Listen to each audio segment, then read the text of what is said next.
Welcome everyone to Coin New Yen Review channel. Before we dive into today's episode, don't forget to subscribe, like, and share so more people can discover us. Enjoy the show. I never imagined even in my wildest dreams that my wife, the company president, would face such a moment. Today was supposed to be the joyous day of our grand wedding, but when I arrived at the venue in my wedding attire, the banquet hall stood eerily empty, devoid of guests. Only my family remained, their faces etched with dark frustration. Meanwhile, I was already on my way back to the company. My assistant sat in the passenger seat, his fingers swiftly gliding across the tablet, his voice steady as he delivered the report. I had already spoken with the bank. President Wang assured me he would immediately freeze Ruyan Technologies' loan approval. CEO Lee from Twanky also confirmed he would accept Ruyan Technologies' client resources on our agreed terms. I leaned back in my seat. A mix of melancholy and regret stirred within me. I had nurtured Liu Ruyan from the ground up. For 5 years, I watched her stumble through the early days of her startup. Until now, when Ruyan Technology had gained some fame in the industry, I witnessed her every step along the way and grew accustomed to quietly clearing obstacles for her. When she was overwhelmed and frayed, her temperament was fierce and unyielding, always determined to prove she needed no one's protection. So I never told her how many of the deals she thought were won by luck were paved by my unseen efforts behind the scenes, or how many of the policy benefits she believed shed seized by chance were the result of connections I'd carefully arranged. I never sought her gratitude. All I wanted was the defiant spark in her eyes when she stood beside me, and the rare moments when with a hint of reluctance she called my name or leaned on me ever so slightly, asking for help. But now, as she stood on the cusp of becoming my wife, I glanced at my reflection, my expression calm as ever. Though my heart beat faster than usual, she how appeared silently behind me, handing me a document and addressing me as Sir. It was the final confirmation of the wedding itinerary. I scanned it briefly, not noting 30 minutes remained until the ceremony. All the guests had already arrived. Liu Ruyan must have finished changing into her wedding dress, waiting in the dressing room. Everything was ready, Miss Liu. Her makeup and hair had been completed 20 minutes ago. She how paused, then added, she seemed somewhat anxious though. I raised an eyebrow, asking what was wrong. Her assistant He Kong hadn't arrived yet.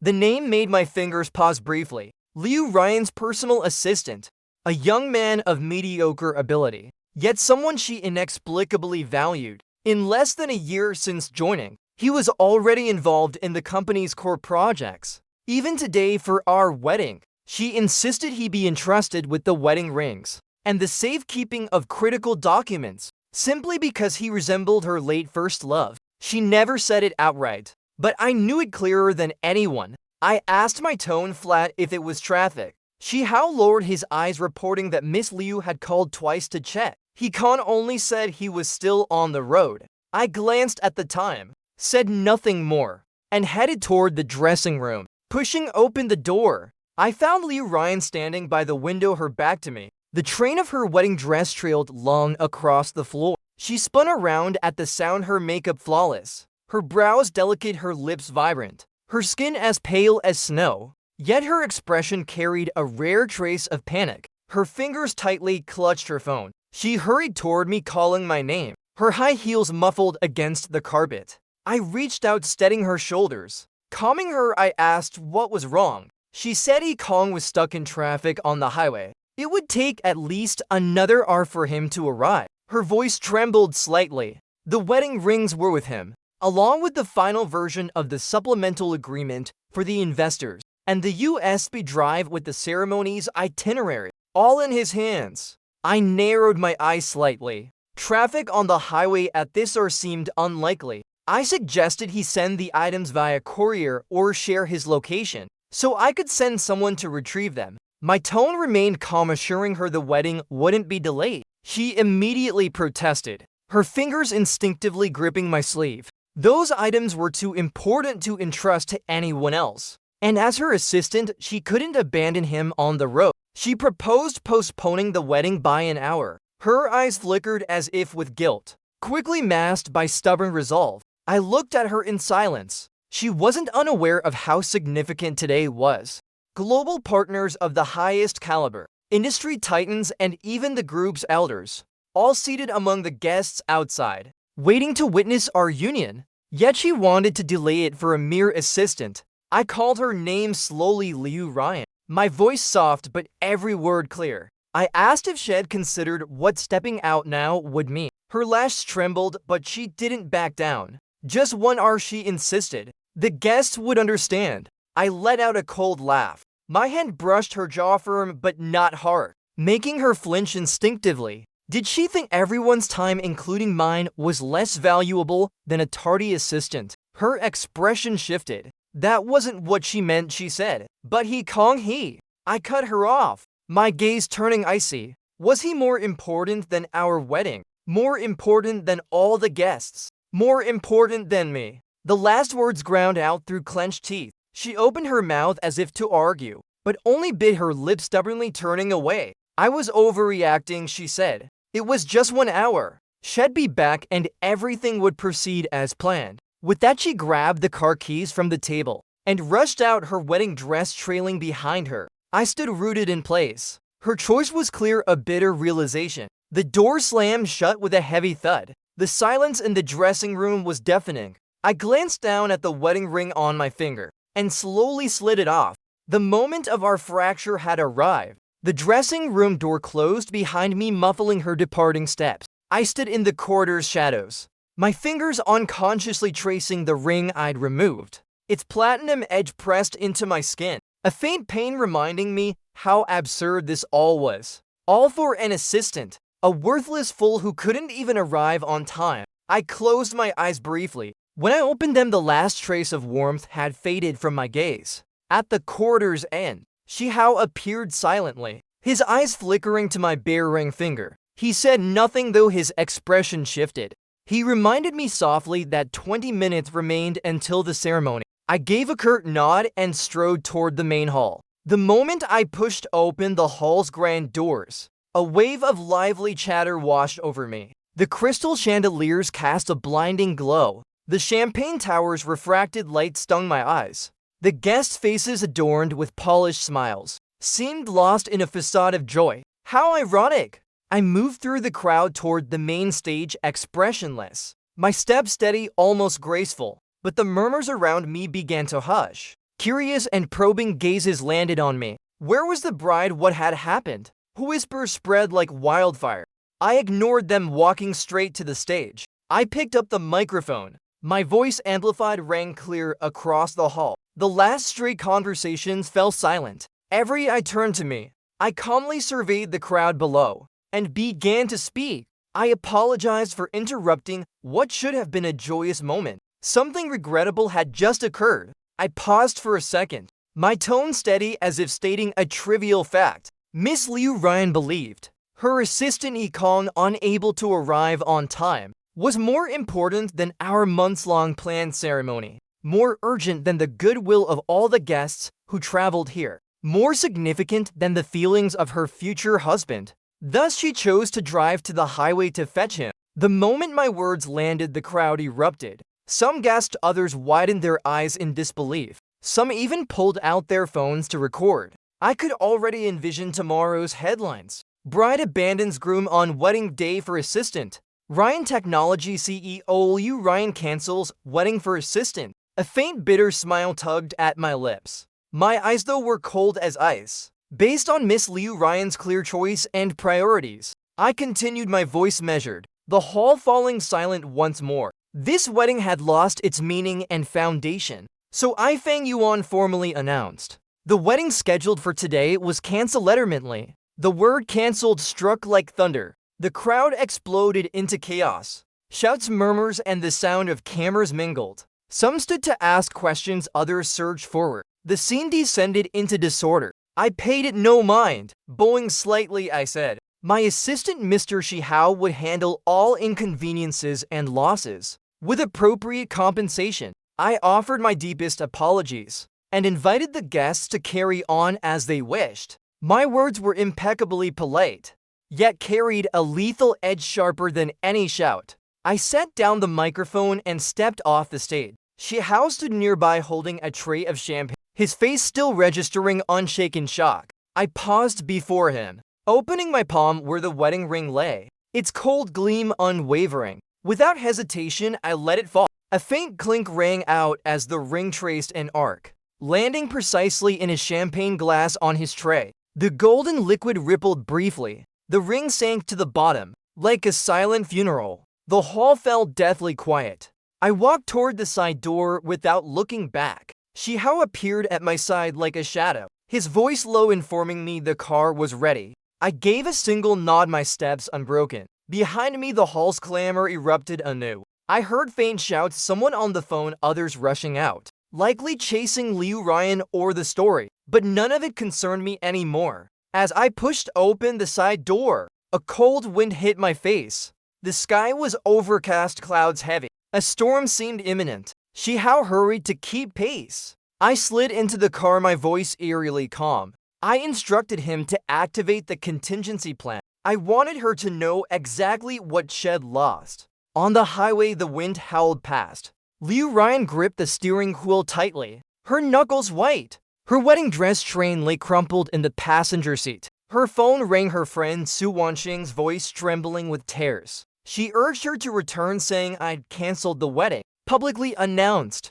Liu Ruyan slammed on the brakes, tires screeching. Her voice, not her own, demanded what had happened. Su Wanqing said I declared she valued He Kong above the wedding, above the guests, above me, and that I'd thrown her ring into a champagne glass. Liu Ruyan's mind went blank, her ears ringing. She couldn't process Su Wanqing's words. Cancel the wedding over a mere hour's delay. How could I be so cruel? Her trembling hands hung up the call. She frantically dialed my number, only to hear a cold automated message: the user was unavailable. She tried again, the same mechanical voice. In a frenzy, she sent me messages accusing me of madness, asking how I could cancel the wedding over an hour, calling me heartless, unreasonable, begging me to answer. Her messages sank without a reply. Panic and fury surged, drowning her reason.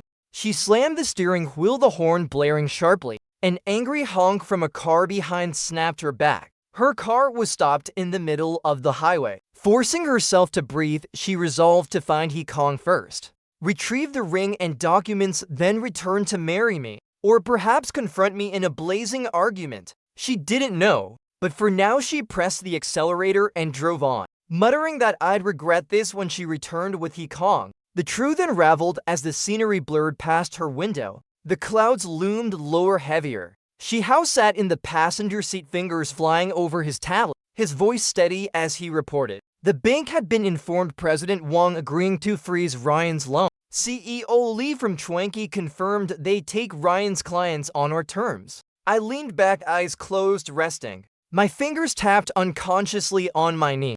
I asked about He Kong. Xiao's voice carried a hint of mockery. Our tracker reported he wasn't even on the highway. He was lounging in a convenience store, scrolling on his phone. I opened my eyes slowly. As expected, a liar too incompetent to even deceive well. I ordered Xiahao to send his location to Liu Ruyan. Let her see with her own eyes what she'd abandoned our wedding for. Xiahao nodded, tapping the screen to send the information. The car fell into a heavy, oppressive silence.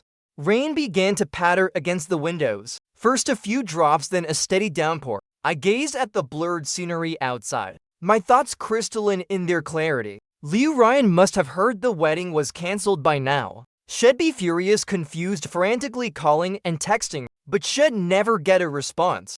My phone vibrated in my pocket. I glanced at the screen, seeing message after message. Her words accusing me of madness, cruelty, irrationality, demanding I answer that we talk. The latest sent 5 minutes ago, vowed she'd return immediately. I locked the screen without expression, tossing the phone aside. It was too late. Liu Ruyan burst through the convenience store's glass door. The impact against the wall echoed with a loud crash. Her wedding dress train, soaked by rain, clung to her legs, cold and biting. Her hair wet and plastered to her face. Her makeup smudged, leaving her utterly disheveled. A few startled customers glanced up. In the corner, He Kong lounged, legs crossed, phone in hand. A half-drunk coffee sat beside him. His hair was a mess, dark circles under his eyes. The faint scent of cheap liquor and the cologne clung to him. Not a trace of being stuck in traffic. Liu Ruyan's blood ran cold. She called his name, her voice sharp as ice. He Kyung's head snapped up, his face paling at the sight of her. He scrambled to his feet, his phone clattering to the floor. Stammering, he asked why she was there. His eyes darted, claiming he was just about to head back, blaming the terrible traffic Singh had only stopped to rest. Liu Ruyan stared at him, her chest heaving. It was all lies. She'd abandoned her wedding for this lie. Abandoned me, abandoned the guests. And now this pathetic fool stood before her, disheveled, spouting nonsense. She spat 2 words, "Get in," and turned to leave. He grabbed his bag, stumbling after her, pleading, claiming it wasn't intentional, that had overslept after drinking too much. He begged her not to be angry. Liu Ruyan whirled back, her gaze sharp as a blade. He fell silent instantly. The drive back was suffocatingly tense. Liu Ruyan gripped the wheel, knuckles white. The rain poured harder, wipers swinging frantically. Yet the road ahead remained a blur. Her phone buzzed incessantly. He flustered, handed it to her from the passenger seat. It was Jonglin, the company's vice president. Before she could speak, Jonglin's trembling voice broke through. Disaster had struck. The bank had frozen their 30 million yuan bridge loan, citing questionable qualifications. An 8 million yuan payment to Xinyuan Technology was due tomorrow. Liu Ruyan's breath caught. There was worse news, Jonglin said, near collapse. Chwanki Intelligence had unilaterally terminated all partnerships. They were Ruyan Technology's biggest client, accounting for 70% of their revenue. Liu Ruyan's vision darkened. Her hands fumbled, hanging up the call. The truth crashed over her like a wave. I sat back in my seat, eyes closed, as she reported. The bank had frozen Ruyan's loan as planned. CEO Lee from Chwanki confirmed they'd take Ruyan's clients. My fingers tapped lightly on my knee, thoughts elsewhere. I asked about He Kyung's whereabouts. Xiao's tone carried a faint smirk. He wasn't on the highway, was idling in a convenience store. I opened my eyes, unsurprised. A worthless liar, too clumsy to even cover his tracks.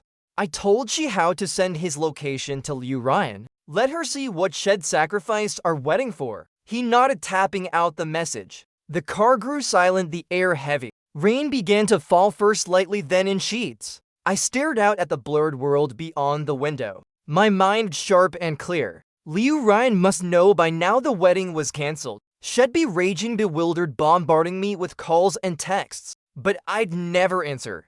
My phone buzzed once in my pocket. I glanced at it, her desperate messages flooding the screen, accusing me of madness, of cruelty, begging me to talk, to explain. The latest message, sent minutes ago, promised her swift return. I locked the phone, expressionless, and cast it aside. It was far too late. Liu Ruyan shoved open the convenience store door. The glass slammed against the wall with a resounding crash. Her wedding dress, soaked, clung to her legs, icy and heavy. Her hair drenched, stuck to her face, makeup ruined. She stood there, a vision of disarray.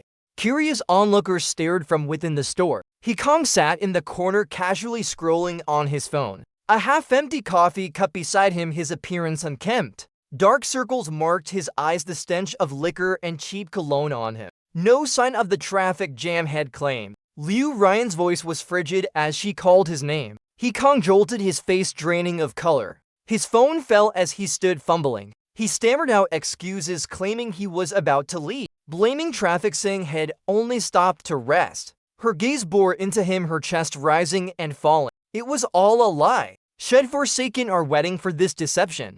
Forsaken me, forsaken the guests. And now, this wretched man stood before her, slovenly and dishonest. She hissed for him to get in the car, and stormed out. He scrambled after her, grabbing his bag, pleading that it wasn't intentional, that had been drunk, overslept. He begged her not to be angry. She spun back, her eyes cutting like knives. He fell silent, cowed. The drive back was a suffocating void. Liu Ruyan's grip on the wheel was bone-white. The rain pounded, wipers useless against the deluge. The road ahead was nearly invisible. Her phone buzzed relentlessly. He flustered past it to her. It was Jonglin, the vice president. Before she could speak, Jonglin's panicked voice spilled out. The bank had halted their 30 million yuan loan, citing dubious qualifications. An 8 million yuan payment was due tomorrow to Xinyuan Technology. Liu Ruyan's breath stopped. We're still. Zhonglin's voice broke. Schwanky Intelligence had ended all cooperation. They were the cornerstone of Ryan's revenue. Liu Ruyan's vision swam, darkness creeping in. She hung up, hands shaking. The weight of it all crashed down. I leaned back in my seat, eyes closed, as Shihao updated me. The bank had followed through, freezing Ryan's loan. Schwanky's CEO had agreed to our terms for their clients. My fingers tapped rhythmically, my mind elsewhere. I asked about Hikong. Shihao's voice held a trace of disdain. He wasn't on the highway, just loitering in a convenience store. I opened my eyes, unsurprised by the man's ineptitude. I told Shihao to send Liu Ruyan his location. Let her witness the cost of her choice. He complied, sending the message with a few taps. The car was silent, the rain a steady drumbeat. It began as a drizzle, then a torrent. I watched the world blur outside, my thoughts razor sharp. Liu Ruyan must know the wedding was off by now. She'd be furious, frantic, flooding my phone with messages. But she'd find no reply. My phone vibrated, her words lighting up the screen. Accusing me, pleading, demanding I answer. Her last message swore she'd return at once. I locked the phone, face blank, and set it aside. It was over. Liu Ruyan burst into the convenience store. The door crashed against the wall. Her rain-soaked dress clung to her, chilling her to the bone. Her hair and makeup were ruined, her appearance a wreck. Customers glanced up, startled. Hikong sat in the corner, phone in hand, coffee nearby. His disheveled state reeked of liquor and cheap scent. No trace of the traffic, had claimed. Her voice was ice as she called his name. Hikong froze, his face ashen. He stood, dropping his phone, stammering excuses. Claiming traffic, a brief rest, a plan to return. She stared, her fury barely contained. It was all a lie. She'd thrown away our wedding for this. Thrown away me, the guests, everything. And now, this sorry excuse of a man stood before her. She ordered him into the car, her voice tight, and left without a backward glance. Hikong followed, babbling apologies, blaming a drunken night and overslept morning. Her glare silenced him. The drive was oppressive, rain blurring the world. Her phone buzzed. Zhonglin's voice brought worse news. The bank's loan was frozen and Schwanky had cut ties. The email from Schwanky stood out starkly in my inbox. I read the recipient, Ruyan Technology. Jinping knew. I noted the significant uncertainty in Geis's recent management. I realized they could not guarantee the stability of the supply chain or subsequent service support. I received formal notification of the termination of all our cooperation. The agreement took effect immediately. I whispered to myself that this couldn't be possible. He murmured under his breath. My trembling fingers scrolled downward. Then a WeChat voice message from Mr. Liu played automatically. I heard about the issue at the wedding. The investor's voice was cold and distant. I sensed their concern about the company's stability. The signing scheduled for next week. I learned they needed to reassess the risks. It was temporarily shelved. My phone clattered onto the seat. My mind, Ryan's, went blank. The loan had been rejected. Our biggest client had withdrawn their investment. The investor pulling out, it all happened too fast. It was too coincidental, like a carefully orchestrated ambush. And the only one capable of wielding such power in an instant was one person, that bastard Fang Yuan. All because of such a trivial matter. He had to make a big fuss. He caused me so much trouble. I grabbed the phone, shaking. Instinctively, I dialed Fang Yuan's number. The cold automated voice said the user was temporarily unavailable.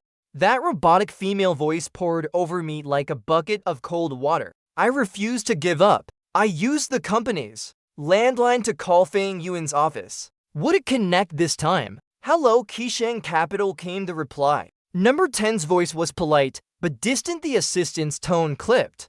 I identified myself as Ryan. I demanded to speak to Fang Yuan. My voice nearly broke with desperation. The line went silent for a second. Sorry, Ms. Liu, came the reply. Number 10's voice was chillingly calm. Mr. Fang is unavailable to take any calls, especially from Ruyan Technology. The call was abruptly disconnected. The dial tone echoed in my ears. I stood frozen in place. My hands gripping the steering wheel trembled uncontrollably. Fang Yuan had blacklisted me. Not just his personal number. He had cut off every possible way I could reach him. This realization plunged me into despair. Mr. Liu, what's wrong? Kikyung asked cautiously. Kikyung ventured the question with care. I whipped my head around to glare at him. The despair and rage in my eyes made him shrink back. The wedding's cancelled, I said. I spat out each word, blaming him for being late. Kikyung's expression shifted instantly. Cancelled, he echoed. His voice rose with exaggerated disbelief. Just because I was an hour late. Brother Fang Yuan's too petty, isn't he? Ryan, you can't blame me for this. Who knew he'd take it so seriously? He's really not giving you any face. He kept rambling on, his tone flippant, as if discussing some trivial gathering. The company's done for, I said. I cut him off sharply. My voice was hoarse. The loan was rejected. The client pulled their investment. The investors bailed because of Fang Yuan. Kikyung froze for a moment. Then he waved his hand dismissively. Don't worry, it's probably a misunderstanding. Brother Fang Yuan's just upset he'll come around. With your skills, you'll handle this. His tone was infuriatingly casual, tinged with a hint of smug satisfaction. I stared hard at his face. A face so like Jiangnan's, yet now it seemed so alien and ugly. I suddenly realized the magnitude of my mistake. For such a worthless person, I had lost everything. Get out, I said coldly. Kikyung froze. What I said, get out. I slammed on the brakes. The tires screeched on the wet, slippery road with a piercing sound. Kikyung lurched forward from the inertia, nearly crashing into the windshield. Are you insane? He shouted. This is the highway. Get out now, I demanded. My voice was shrill, unrecognizable. The ferocity in my eyes silenced Kikyung instantly. He grabbed his backpack and shoved the door open, muttering psycho under his breath. You messed up and now you're taking it out on me. The car door slammed shut. I floored the gas pedal. The car surged forward, splashing mud all over Kikyung. In the rearview mirror, I saw him cursing in the rain, his figure shrinking, until it vanished into the downpour. I finally lost control. I sobbed against the steering wheel. Everything was over. The Jiangxing Tower. From the top-floor conference room of Shenghuan Group, the rain poured outside the floor-to-ceiling windows. I stood by the window, holding a report freshly delivered to me. It detailed Ryan's collapse over the past 72 hours. Technology's downfall meticulously recorded. The bank had called in the loan. Clients had terminated contracts. The supply chain had fractured. Deverying was proceeding as planned. Number 10 stood behind me, his voice calm as he spoke. Lin Wei and Zhangji have signed the employment contracts.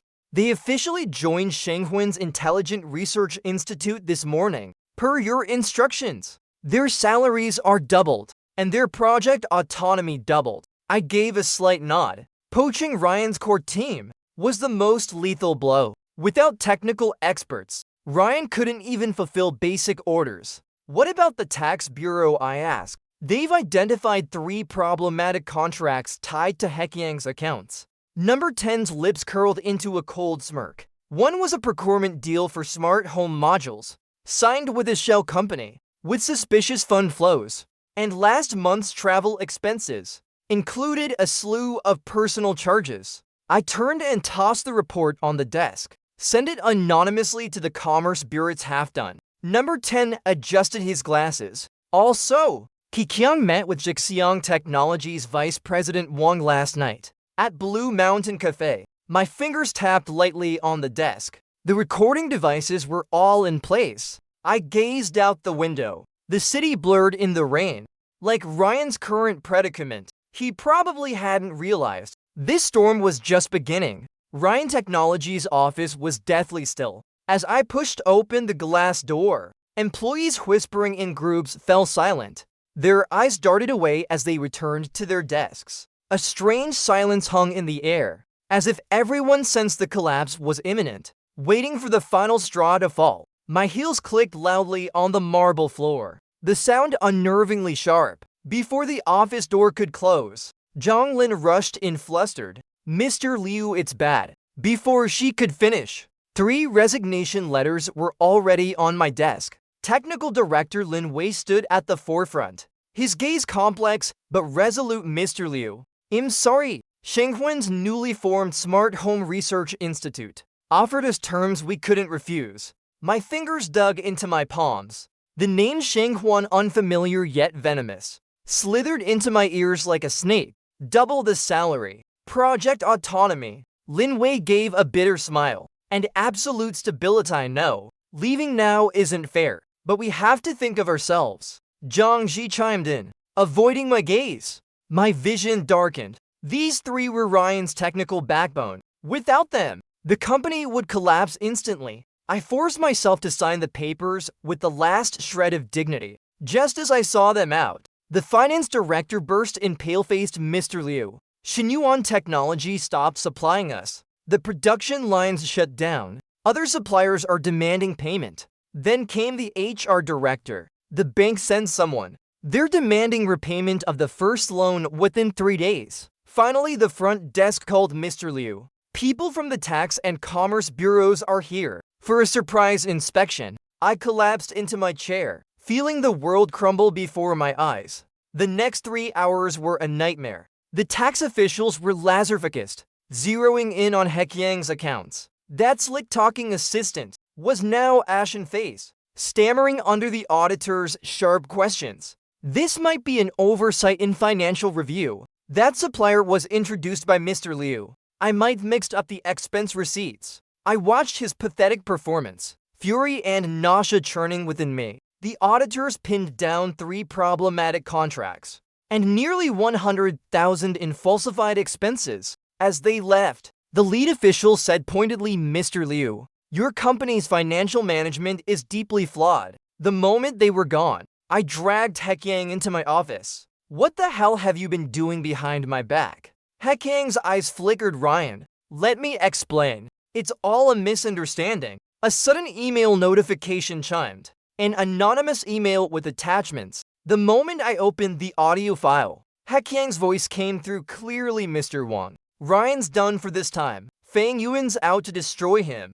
I know who their key contact at Chuanqi is, and the design direction for their next-gen product. If you take me in, give me a position, I can get you all of it. As for Ryan, he's just a foolish woman, tricked by her first love and now chasing a stand-in. She deserves it. In the photos, Hekyang shook hands with Jixiang's vice president. On the table lay a folder clearly containing Ryan's internal documents. The air froze. I slowly looked up. Hekyang's face was deathly pale. Ryan, it's fake, he stammered. Someone's framing me. I grabbed the computer and hurled it at him. Hekyang dodged. His expression twisted. Stop acting so high and mighty. Your company's done and you're screwed too. He yanked off his tie, revealing his true ugly self. You think Fang Yuan actually cared about you? He was just playing you. I'm sick of your superior attitude, treating me like a substitute. He lunged for the computer.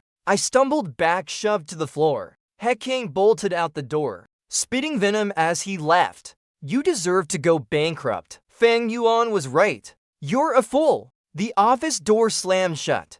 I sat trembling on the floor. In that moment, all the clues connected. Shenghuan Group's precise strikes. Fang Yuan's warnings. I grabbed my coat and rushed out. Qixing Capital's receptionist was polite but cold. Sorry, Mr. Fang isn't here. When will he be back? I pressed. I have urgent business. My voice was hoarse. As I tried to push past, Number 10 appeared at the elevator. Miss Liu, his gaze was icy. Mr. Fang wants you. Please leave. Assistant Shai, please. I begged, my voice breaking. Just a few minutes.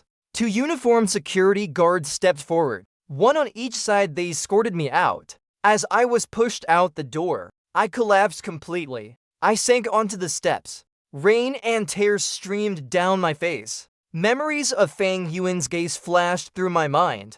Gentle, exasperated, indulgent, and that final cold, resolute silhouette. For a vile substitute, I had lost everything. The answer stabbed my heart like a knife. I had lost the only person in the world who truly cared for me. Thunderous rage dissipated into nothing. Outside Shenghuan Group's top-floor windows, the rain poured. The city gleamed, washed cold and clear. I stood by the window, overlooking the ant-like traffic below. The encrypted communicator in my hand and relayed number 10's calm report. The Nirvana plan is ready. Ruyan Technologies' asset evaluation report just arrived. Patents valued at 110 million. Client database at 90 million. Lab prototypes at 20 million. But under bankruptcy liquidation, we can acquire them at 30 of the value. I swirled the whiskey in my glass. The ice clinked sharply. Too expensive, I said. Number 10 understood instantly.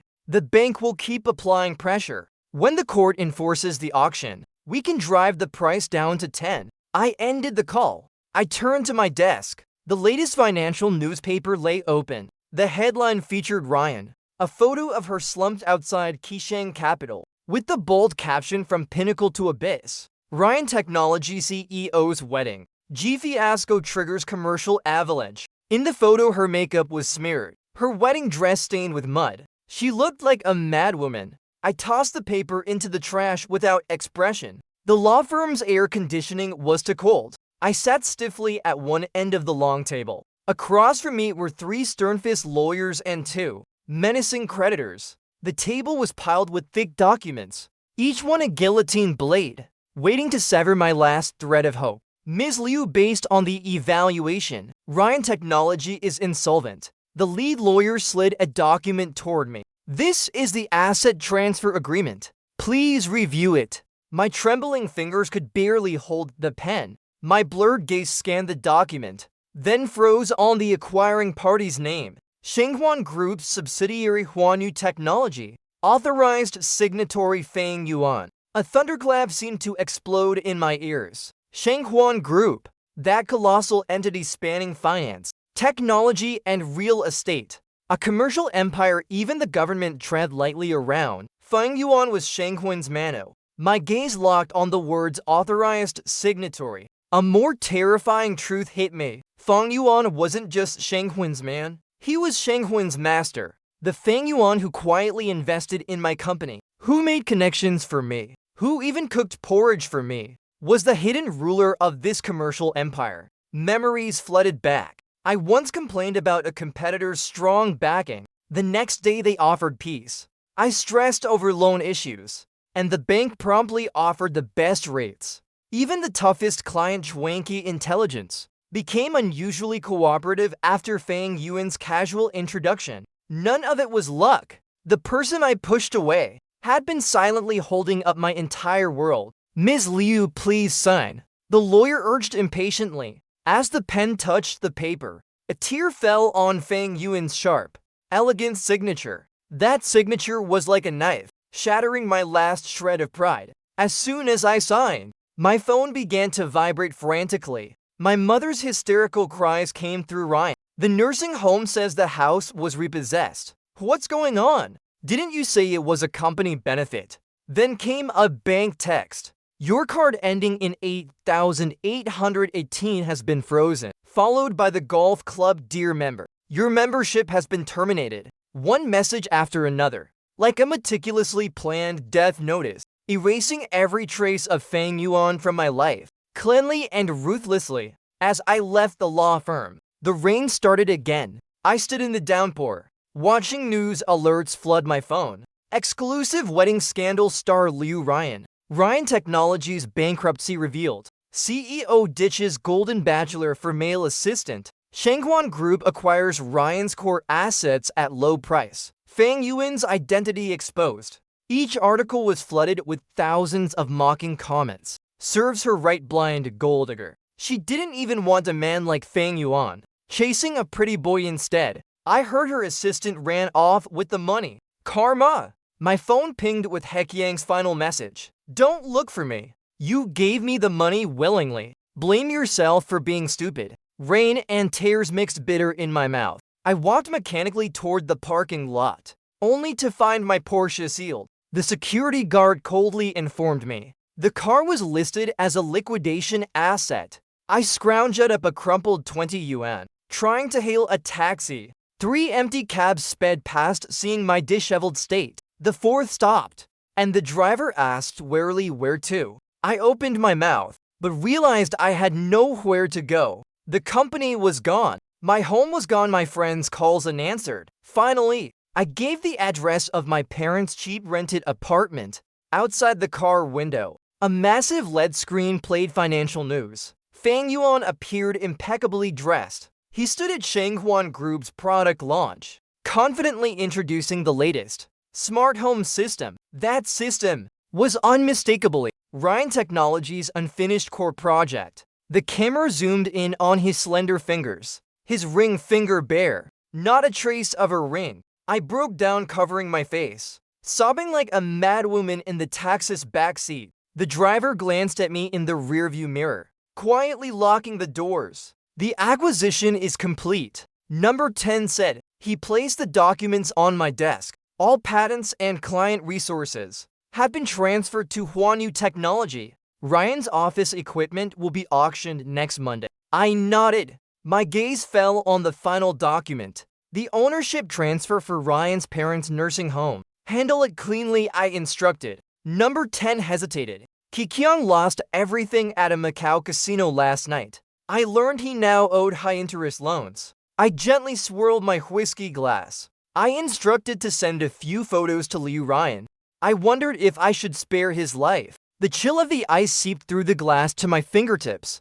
I gazed out at the darkening sky. I decided to let him live. Sometimes living is more painful than dying. Just like Liu Ruyan now. He had nothing left, betrayed and abandoned by all. Even the last shred of his self-deceptive excuses had been torn to pieces. This was the true punishment. I raised my glass. I gave a slight nod to the dazzling city lights outside. Then I tilted my head back, downing the whiskey. The burn in my throat felt like a longo-overdue revenge, a belated humility. The lights of the Yunding Club glowed golden in the rainy night. The private banquet had just ended. Several executives from multinational corporations crowded around me as we walked to the exit. Number 10 held up a black umbrella, perfectly shielding me from the drifting rain. I heard Chairman Fang's proposal for the Southeast Asian market.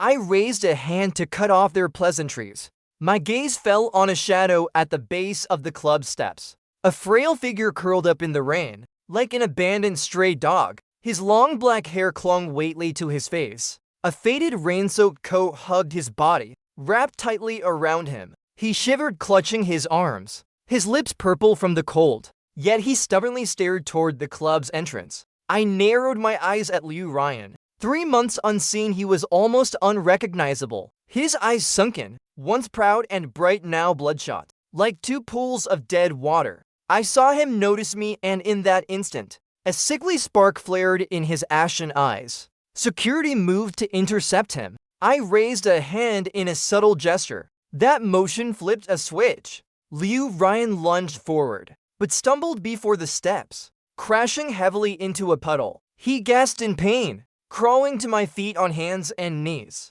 His trembling fingers clutched my pant leg. I heard him rasp, Fang Yuan, I was wrong. His voice was hoarse beyond recognition, mingled with rain and tears. I admitted I was truly wrong. I confessed I was blind. I called myself a fool, as stupid as a pit. I regretted being so deluded. I admitted abandoning him for that beast Hekyang. I shouldn't have trampled on his sincerity. I shouldn't have been so arrogant. I took his kindness for granted. The executives around us tactfully stepped back, forming a vacuum around us. Rain dripped from the umbrella's edge, splashing small puddles around him. I said my company was gone. My money and home were gone too. He tilted his head up, exposing his pale neck, like a prisoner awaiting salvation. I admitted everyone mocked me. I said I deserved it. I confessed I had nothing left. I declared he was all I had. His fingers tightened, knuckles whitening. I admitted I wasn't worthy of him. I said I dirtied his eyes, but I begged him for the sake of our 5 years together, for the love I once genuinely felt for him. His final syllable broke in his throat. He suddenly bowed low. His forehead struck the wet ground hard. I pleaded for one chance, even if it meant being his servant. I begged him. This once proud and touchable woman now groveled at my feet like a stray dog, her dignity shattered, her humility ground into the dirt. I watched him quietly, suddenly finding it all tasteless. I slowly crouched down, My black leather glove gripped his chin, forcing him to look up. This action ignited a flicker of hope in his eyes. I mocked how laughable it was for him to cry. My voice was soft, yet it made him tremble violently. My fingers tightened, leaving red marks on his pale skin. I asked if he hadn't gone to pick up his precious assistant. I bit out the words "most important" sharply, like a knife twisting into his battered heart. He opened his mouth. A whimper like a wounded animal escaped his throat. I demanded to know where that assistant was now. I leaned close to his ear, my breath grazing his cold earlobe. I asked if he could cry his bankrupt company back, or shield him from the wind and rain. Those words broke him completely. He collapsed, like mud with its spine ripped out. Only his fingers still clung stubbornly to my pants. I stood prying his fingers off one by one. The sound of leather against skin rang clear in the rainy night. I reminded him of the wedding delayed by an hour. As I freed the last finger, I looked down at him from above. I declared that from the moment he chose that man, he was out of my life forever. As I turned away, he let out a gut-wrenching wail. He screamed "Fang Yuan, please," as the car door blocked out his voice. The Rolls-Royce's engine purred low. In the rearview mirror, his figure shrank, until it vanished into the darkness. Number 10 handed me a warm towel. He noted the reporters had caught it. I wiped the rainwater from my gloves, suddenly recalling 5 years ago, the first time I saw Liu Ruyan. Back then, had just failed at his startup. Yet he defiantly tilted his chin and declared, "I swore I'd succeed next time." Sunlight danced on his lashes like fluttering wings. Now it seemed like a clumsy illusion. I ordered to head back to the company. The window rose, sealing out the rainy night. In the direction where the taillights faded, rain mixed with blood seeped into his mouth. Liu Ruyan didn't know when had bitten his lip bloody, or how long had knelt there. At the club's entrance, a few strangers with phones pointed and whispered about him. Camera flashes sparked intermittently. They identified him as Liu Ruyan. They sneered at how pathetic he was for throwing away a golden catch for a pretty boy. They gloated he deserved bankruptcy. He staggered to his feet, but realized he had nowhere to go. His parents' cheap rented apartment. They cut ties with him last month. Since the bankruptcy news broke, none of his friends' phones connected. His phone buzzed suddenly, a text from an unknown number. The moment he opened it, he was struck as if by lightning. In the photos, Hekyang's face was bruised, kneeling in a casino corner, pinned by burly men. I read the caption, "Debts must be paid, it's only fair." The final image was a close-up of him pressed against a gambling table. Those eyes, once reminiscent of my first love, now held only raw fear and vileness. His phone slipped into a puddle, making a faint splash. I saw him laugh suddenly. His laughter grew louder, turning into a hysterical scream, startling the onlookers into backing away. They muttered he was mad, truly mad. I realized I'd gone insane for such trash, losing the person who loved me most. Rain washed over his face, blurring tears and laughter. A faint siren wailed in the distance, but he knew no one would save him now. I thought how belated affection was worth less than grass. In the top-floor office of Shenghuan Tower, the city's lights glowed beyond the floor-to-ceiling windows. Number 10 knocked and entered, his voice calm. He reported Ms. Liu was downstairs asking to see me. I didn't look up, continuing to read my files, and told him to leave. Security had stopped him 3 times already. Shy Hao paused. He said he wouldn't leave. He'd wait until I agreed to see him. I closed the file. I glanced out the window. 3 months had passed since that rainy night. Liu Ruyan had vanished from my world. Until today, I ordered to let him up. I wanted to hear what ridiculous things had say now. The office door opened softly. Liu Ruyan stood at the threshold, more haggard than last time. He wore a simple white shirt and black pants. His once meticulously styled curls, now tied back carelessly. His face bare of makeup, dark circles heavy under his eyes. Had lost so much weight. His wrists looked fragile enough to snap. He seemed like a sheet of paper drained of life, pale and brittle, ready to crumble at a touch. Yet his eyes burned unsettlingly bright, locked on me. like clinging to a final lifeline. He whispered my name, Fang Yuan. His voice trembled with caution. I didn't stand, nor did I offer him a seat. I just looked at him coldly and asked what he wanted. My tone seemed to sting him. His fingers unconsciously clutched the hem of his shirt, but quickly relaxed. He took a deep breath and walked to my desk. I confessed I'd thought for a long time. His voice was low and hoarse. These past few months, I said I regretted every day. I remained silent. His eyes reddened. He fought back tears. I admitted I was wrong, Fang Yuan. I swore I truly knew my mistake. I said I shouldn't have abandoned him for Hekyang. I shouldn't have taken his efforts for granted, nor humiliated him at the wedding. His fingers lightly gripped the desk's edge, knuckles whitening from the pressure. I called it the stupidest thing I'd ever done, losing him for a piece of trash. I let out a cold laugh, finally speaking. I asked so what as my indifference stung him, but he pressed on stubbornly. I admitted my words meant nothing now, but I still wanted to tell him. I said the one I loved was always him. I explained Hekyang was just a stand-in for Jiangnan. I confessed I couldn't sort out my feelings. I called myself too stupid, but I said I understood now. I declared I loved only him. His tears finally fell as he said he wanted nothing else. I said, Fang Yuan, the company. I said I didn't care about reputation or money. I only wanted to stay by his side, even as a servant, or a secretary, or even his plaything. Anything would do. I offered to sign a prenup if he didn't trust me. I said I'd give up all claims to property. I said I wanted nothing, just him. His voice grew softer, until it became a plea. I begged for one chance. Just one. The office fell deathly silent. I looked at his tear-streaked face, finding it absurd.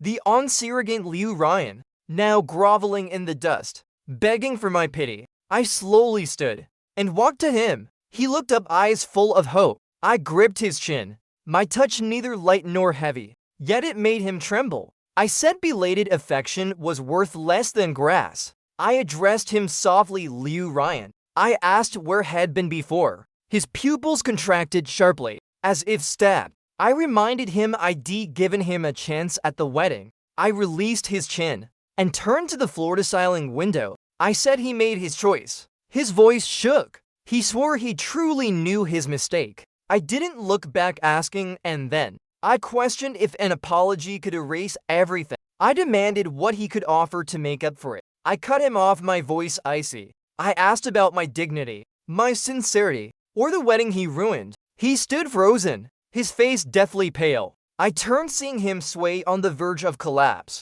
Suddenly feeling weary, I told him to leave before I called security. He stood still, tears falling silently. After a long pause, he spoke hoarsely. He asked if I really didn't love him anymore. I confirmed I didn't. Those 3 words stabbed his heart like a knife. He staggered, barely able to stand. He wiped his tears, forcing a smile uglier than crying. He apologized for the disturbance. He turned to leave, his silhouette as thin as paper. The office door closed softly. With a faint click, I stood in place, gazing at the city's blazing lights, suddenly recalling 5 years ago, the first time I saw him. Sunlight glinted on his hair. He tilted his chin and said to me, Fang Yuan. He swore he'd succeed. His eyes shone back then, but now, that light had finally gone out.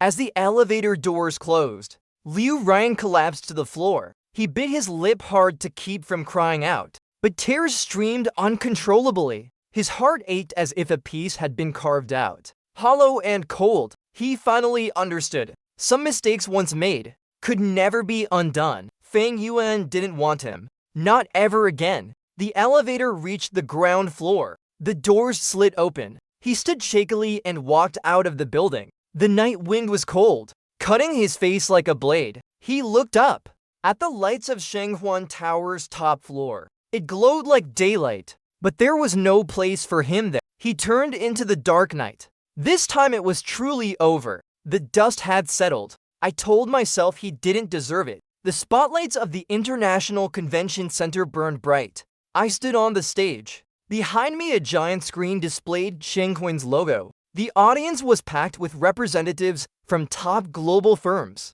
Camera lenses like dark eyes broadcast my every word worldwide. I announced Shenghuan's smart home system would launch in the summer quarter. My voice echoed through the amplifiers. This system integrated the world's most advanced AI technology. Its core algorithm secured 27 international patents. The camera zoomed in. My right ring finger was bare, without a trace of anything. Thunderous applause erupted below. A reporter noted the system's core tech came from the bankrupt Ruyan technology and asked about it. The room fell silent instantly. I smiled faintly. My gaze swept over the reckless reporter. I stated every technology Shenghuan acquired was through legal means. As for why the previous owner went bankrupt, I paused perfectly. I suggested they ask about their own business decisions. The audience chuckled knowingly. Everyone recalled the scandal that rocked the business world. The bride who ditched her groom for an assistant,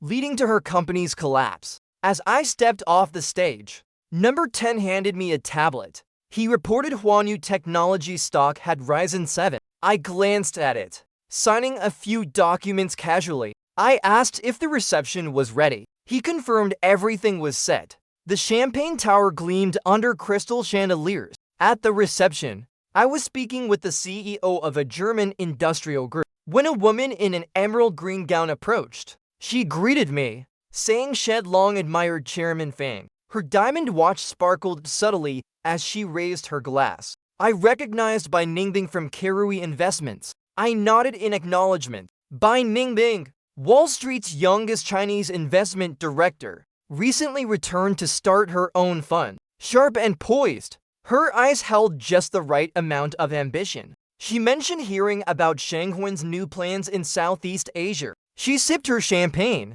her lips curving slightly. She suggested we might have room for collaboration. We talked animatedly. Her conversation was impressive, her market insights sharp and unique, her occasional humor perfectly timed. The background screen scrolled financial news. Shenghuan's subsidiary, Huanyu Technology, had integrated Ruyan's core assets. A new smart home platform was set to launch. Number 10 appeared discreetly, reminding me of my next appointment. I raised my glass to Bai Ningbing. She smiled and nodded back, looking forward to our next meeting. As I turned, I caught a camera flashing in the hall's corner. Gossip reporters were always lurking. Tomorrow, headlines might speculate about me and Bai Ningbing. I didn't care. In a rented apartment with broken heating, Liu Ruyan wrapped himself in a second-hand coat, his fingers stiff from the cold. The 10-square-meter room was damp and chilly. Peeling wallpaper, a gray slum street visible outside. His laptop screen cast a cold glow, playing a replay of the International Financial Summit. On screen, I stood in a crisp suit, my every gesture exuding control. The camera zoomed in on my slender fingers. The wedding ring meant for him, long gone without a trace. I declared Shenghuan would uphold innovation and responsibility. My voice came through the speakers, clear and forceful, as if from another world. Liu Ruyan stared blankly at the screen, tears falling silently. 3 months ago, he was still a celebrated tech CEO. Now he was just a clerk at a small firm, doing basic data entry. His salary barely covered rent. His parents refused his calls. His friends had all vanished. Even Heqiang had stolen his last savings and fled abroad. I heard he'd racked up loan shark debts in Macau and had his legs broken. His trembling fingers touched the screen. My image warped slightly under his touch. I thought how laughable it was. He'd once had the world's most precious love. That man at the pinnacle of a commercial empire had once been willing to cook for him, yet had pushed him away for a vile substitute. A news alert popped up on his laptop. It read, Tycoon Fang Yuan and stunning investor Bai Ningbing hit it off, new romance revealed. The photo showed us at the reception, clinking glasses both radiant, like a perfect pair. Liu Ruyan slammed the laptop shut. Darkness swallowed the tiny room. He curled up in the corner, hugging his knees, letting out a long suppressed sob. It wasn't that Fang Yuan was heartless. It was that he didn't deserve him. The camera panned out slowly. In the shabby rented room, A woman trembled in the shadows, while the screen froze, on a man's triumphant smile under the spotlight. Two worlds never to meet again.